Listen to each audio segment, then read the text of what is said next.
Sous un soleil ardent qui se levait ce jour-là sur le petit village de San, le vieux griot, marchant difficilement, allait dans la famille de Adama.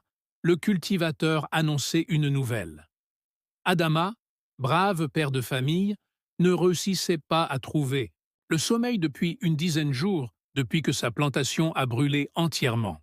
La famille de Adama traversait une période très difficile, entre la maladie de Gnia, sa gentille et douce épouse, et les dettes de Adama. Le chef de famille ne parvenait pas à nourrir sa petite famille.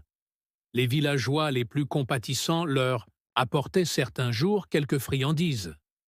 Face à cette situation désastreuse, la plus malheureuse des 9 enfants de Adama était la petite Sadio.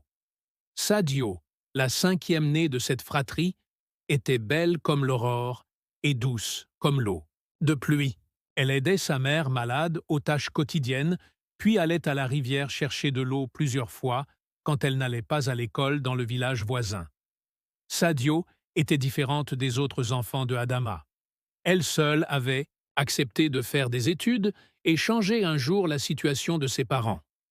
Alors le vieux griot entra. « Bonjour la famille Tamor.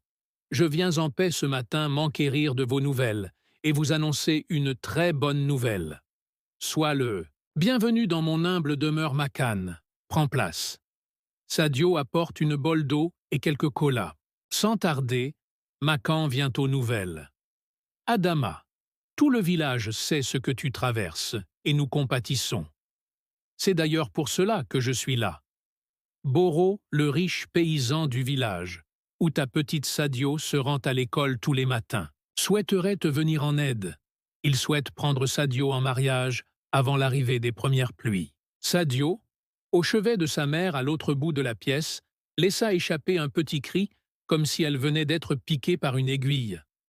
Adama reçut cette demande comme un poignard, mais ne laissa rien paraître.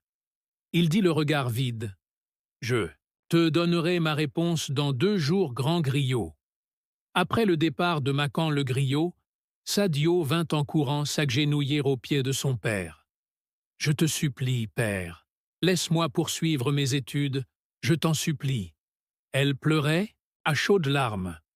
Adama, le cœur fendu mais surendetté, et face à la maladie de sa femme, donna son accord au vieux griot, et le mariage fut programmé. Pendant que les autres filles du village enviaient Sadio d'avoir été choisie par Boro, le riche paysan, Sadio passait ses nuits à pleurer silencieusement.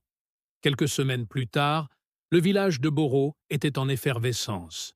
Les femmes et les jeunes filles arboraient toutes de jolies coiffures ornées de coris et de perles, pendant que les jeunes garçons et les hommes s'étaient fait raser le crâne. Tous étaient en joie, sauf Sadio la mariée et Gnia sa mère, qui, comme toutes les mères, pouvait mesurer la douleur de sa fille. Elle savait qu'en acceptant ce mariage pour sortir la famille de la misère, Adama venait de briser l'avenir de sa fille. Le mariage de Sadio et de Boro, le riche paysan du village voisin, se déroula en grande pompe. Pendant 3 jours, les villageois des 2 contrées mangèrent et dansèrent sans relâche. Et Sadio alla rejoindre son mari, accompagné des bénédictions de tout le village et des larmes silencieuses de sa mère. Les années passèrent, et la situation de Adama changea au point où il était envié de tous les autres paysans. Dans le village voisin Sadio, chaque jour un peu plus malheureuse, ne réussissait pas à tomber enceinte. Arriva un jour où Sadio décida d'aller chercher de l'eau à la rivière au crépuscule. Pendant qu'elle remplissait sa calebasse, surgit de nulle part une très vieille femme frêle, habillée en haillons, les lèvres desséchées par la soif. « Jeune fille, peux-tu m'aider à traverser la rivière? J'habite dans le village de l'autre côté de la rive. » Sadio, intrigué, porta la vieille dame sur son dos et traversa la rivière. La vieille dame remit une bague à Sadio en guise de récompense. « Porte cette bague à ton doigt le plus petit. Ne le retire jamais. » Pendant que Sadio enfilait la bague, la vieille disparut. De retour au village, Sadio ne raconta à personne sa rencontre avec la vieille dame. Elle acheva ses dernières tâches et alla se coucher. À peine les yeux fermés, Sadio vit en rêve la vie de Boro, son mari défiler comme dans un film.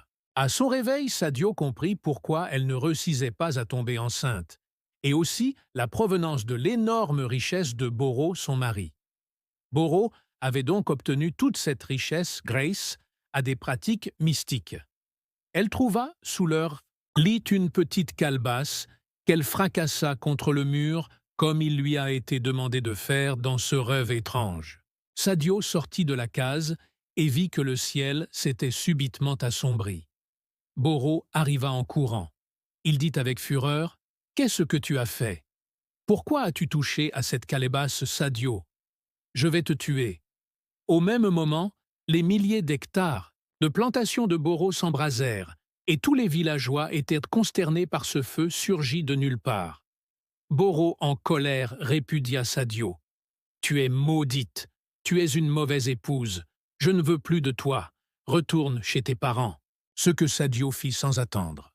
Une fois chez ses parents, Sadio leur expliqua que Boro avait fait un pacte avec les génies pour obtenir toute cette richesse, et en échange, il ne pouvait pas avoir d'enfants. Les parents de Sadio, étonnés, furent soulagés que leur fille soit libérée de cette union diabolique. Sadio reprit sa vie auprès de ses parents et recommença à aller à l'école dans un autre village.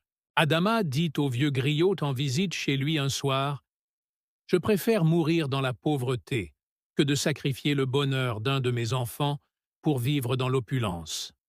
Sadio poursuivra ses études et chacun de mes enfants choisira son époux désormais. » Le vieux griot acquiesça et ils burent tranquillement leur vin de palme pendant que Gna cuisinait le repas du soir.